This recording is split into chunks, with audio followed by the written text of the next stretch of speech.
You're listening to Shore Solutions, the podcast, where our expert consulting team steps behind the mic to share some of the strategies and solutions we implement for aesthetic practices nationwide.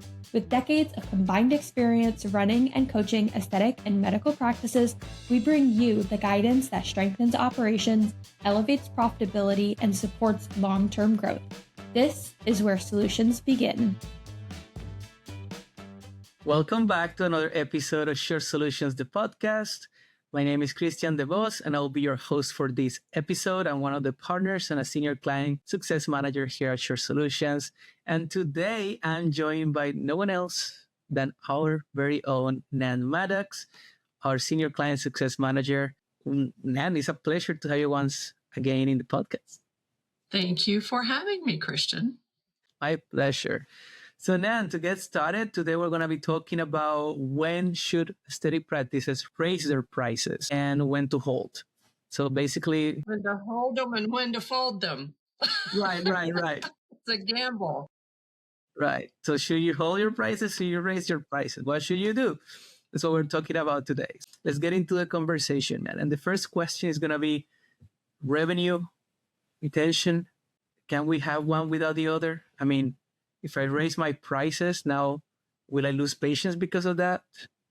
Or will the increase of prices now increase my revenue? Right. How do you find that balance? I guess is the first question here.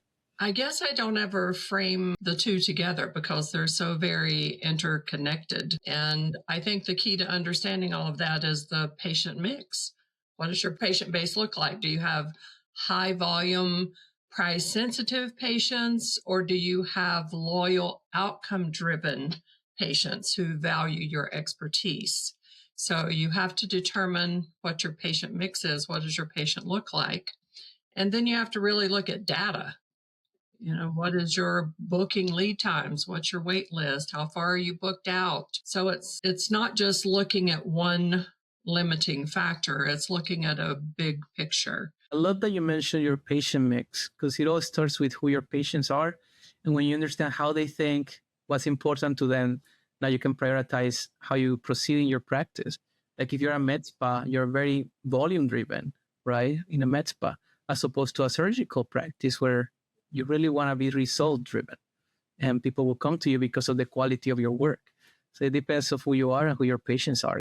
Now, how do you find that balance though? Because the way that I look at it is I'd rather have a smaller number of people that pay high ticket items as opposed to having a lot of people that pay small ticket items. So at least that's my preference. And I know that maybe our audience or some people in our audience will also feel the same way. What are your thoughts when it comes to that?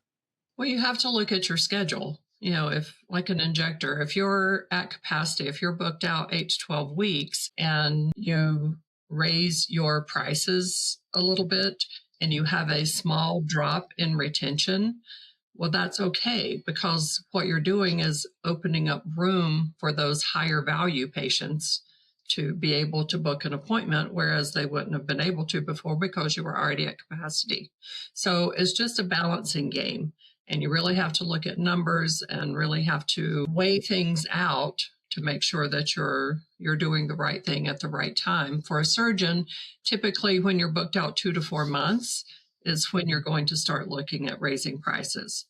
But, you know, again, if your retention is already fragile due to poor outcomes or the patients have a poor experience in your practice, doing a price increase at that time is only going to magnify that problem.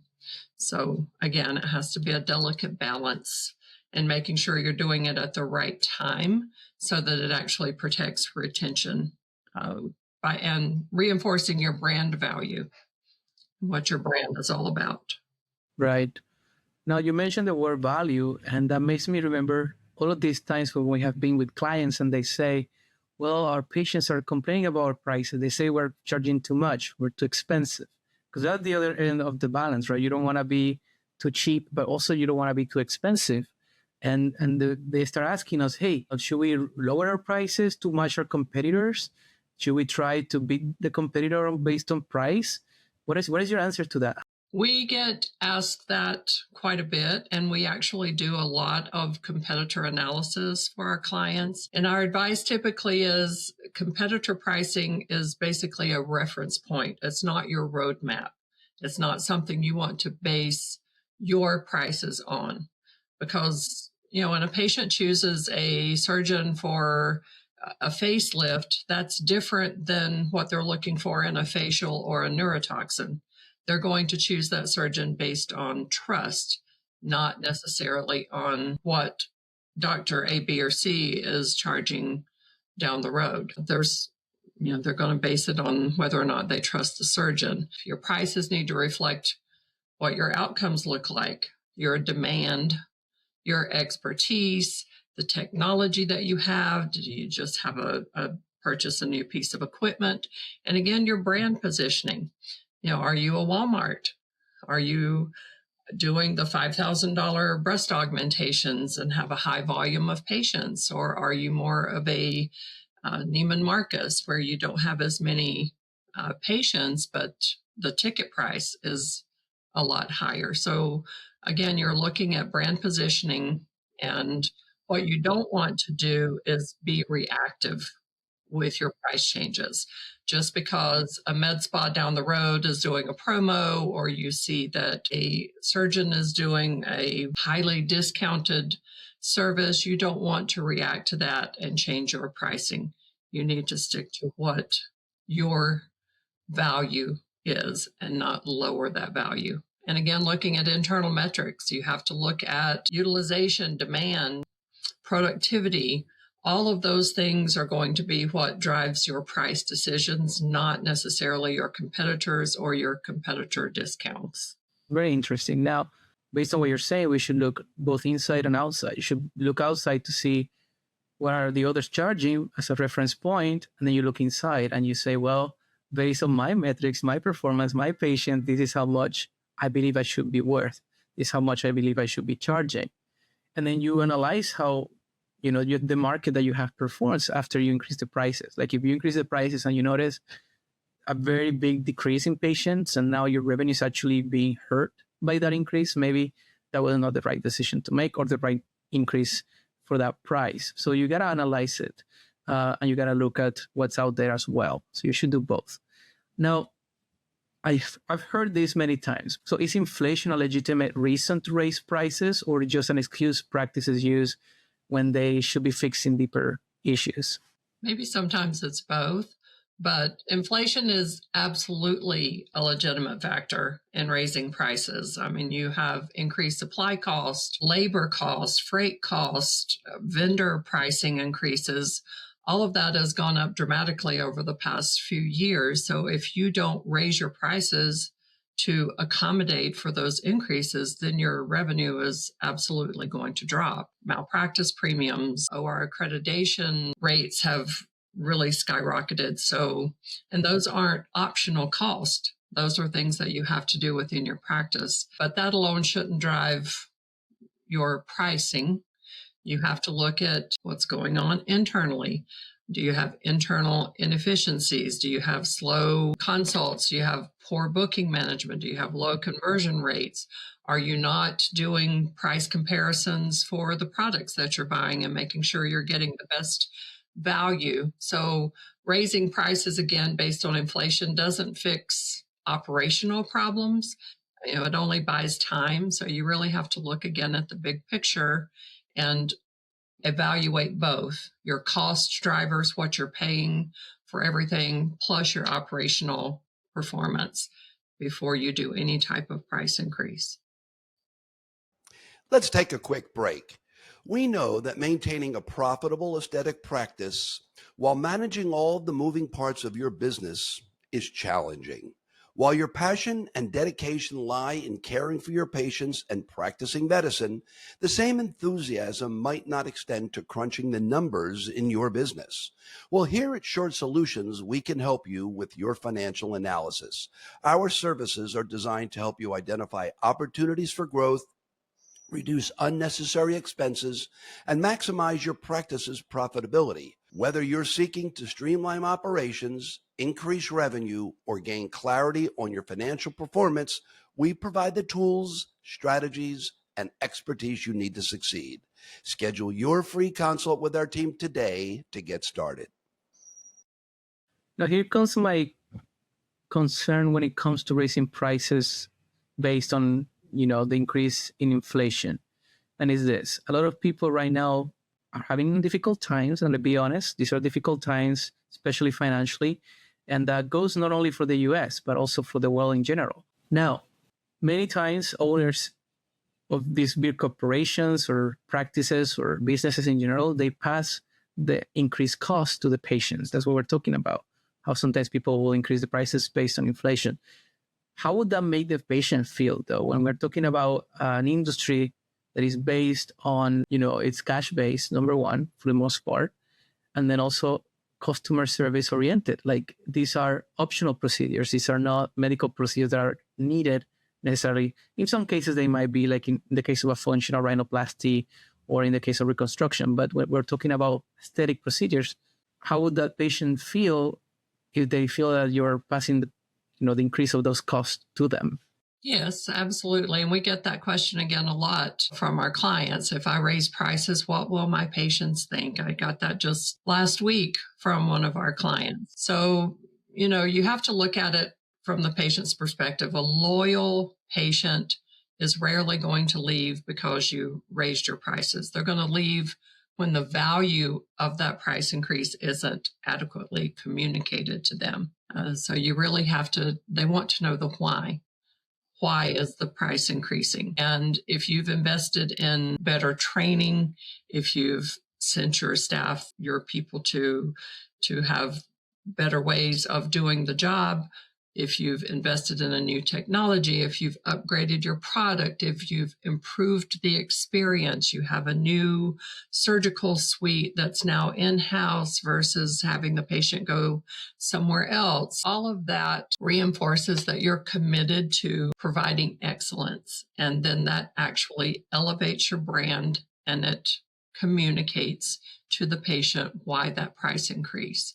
So you want to make sure that they know why, and tell them what's improving, and then make sure your staff understands that as well so that they can communicate that message the way that it's supposed to be. Right. I love that. And yeah, the power of why, right? Once you understand the why, you really can get people to, to follow you and to agree with you once you explain the why. If you only tell me what, you don't tell me the reason, I'm going to be a little bit mad at that. So it's very important that you communicate that to the patient. And for surgeons, loyalty loss from price increases is far less common than what they think. So, again, patients are going to come to you because of your expertise, your outcome, your safety, all of those things, not necessarily because you raised your prices $1,000. Right. You know what's funny, Nan? I was watching this video the other night, and it was about this Korean place where you go to get a haircut. But as part of the experience, they give you like a full head wash and head massage. They give you like an ear massage. It's just a whole experience, and they put like warm towels on your, around your face, and it's just all of these little details that I don't know how much they're charging. But if I wanted to get a top level experience like that, I wouldn't mind paying, more than I would normally pay my barber to be able to get that type of experience. And that's what a lot of people were saying in the comments, like, I'm going there, I don't care how much it is. And it's the same, like if you raise your prices, as long as you maintain high level quality of experience with the patients, that's what they really care about. Even in a med spa, even when you're actually working with volumes of people, you should always prioritize the patient experience and make them feel so great that they don't want to go anywhere else. Even if they are charging less at this other place, they might still prefer you because of that relationship and because of that experience that you provide them with. So yes, absolutely. With that said, then, what should be the frequency? Because should you increase your prices every year? Should it be every 2 years? How often should I increase my prices? Well, typically, the industry standard is surgical pricing changes once a year, just like we previously talked about with inflation, or every 18 to 24 months. And with Med spas, typically those increases are around 3 to 5% each year, because that's typically how much the injectables and skincare go up. Larger jumps are typically appropriate, and we run into this a lot with our clients.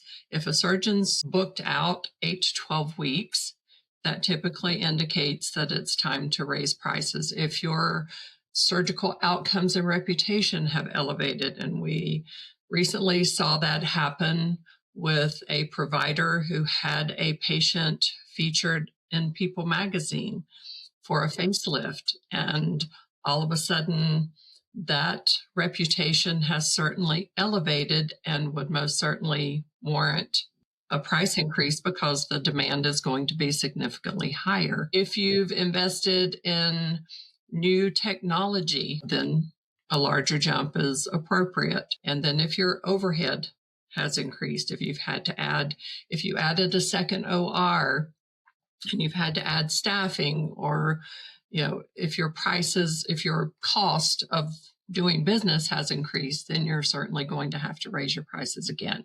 But patients understand that. They understand that surgical expertise appreciates over time. It doesn't depreciate, as long as you're providing the great service, the patient experience, and all of the things that we've talked about. But it should be, any price increase that you do should be very intentional and aligned with your reputation and the demand. That is very true. Now, the wrong reasons, let's talk about those, because there might be some wrong reasons to increase prices. So what are some of the most common bad reasons practices raise prices, and how can owners avoid those traps? Well, the biggest mistake that we see is when the practices increase their prices out of panic. Suddenly decline in revenue, or they've now hired a very expensive employee, they've brought in a new physician, or they're going through a slow season. They see that dip in revenue, and all of a sudden their answer is to raise prices. That's definitely not the time to do that. And another mistake that we see quite often is copying the competitor's promotion structure or discounting. You want to make sure that you're not discounting your services and devaluing your brand. And don't just raise prices because you think you should, or because you want to make more money. You have to analyze the data, the demand. Otherwise, you're going to have a recipe for backlash. And I'm always leery about following the competition, because you can see their promotion, you can see what they're offering, but you don't see their bottom line. You don't see their expenses, and you don't even see that they might be going out of business. So you don't want to replicate what others are doing. You got to focus on what's working for you, find your own formula, what works for you and your business, and make sure that you stay true to that. That's how you become separate from the competition. That's how you differentiate yourself and set yourself apart. So that's very interesting. And now, just a final thought would be, if I'm a provider, right, I'm listening to this podcast, what should be my next steps if I'm considering increasing my prices? Can you give me maybe an outline of what that should look like? Looking at data.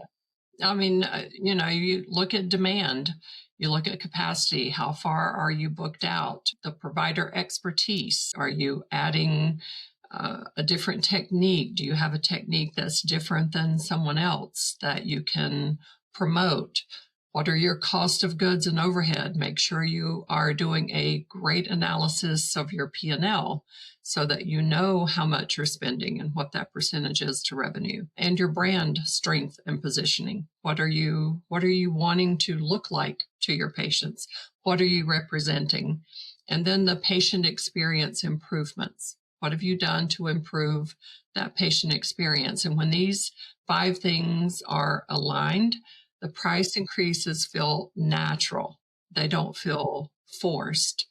And so just making sure that you communicate again, to go back to making sure the patients know why, because if the patient experience hasn't improved, patients are going to feel that increase in price instead of truly understanding it. Absolutely. I don't think there is a better way to end this episode, and that was a great insight.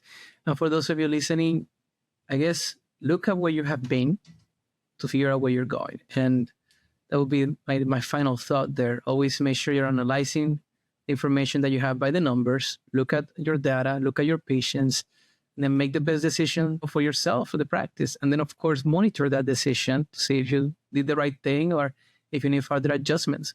But at the end of the day, all you have to really focus on is being the best that you can be in what you do.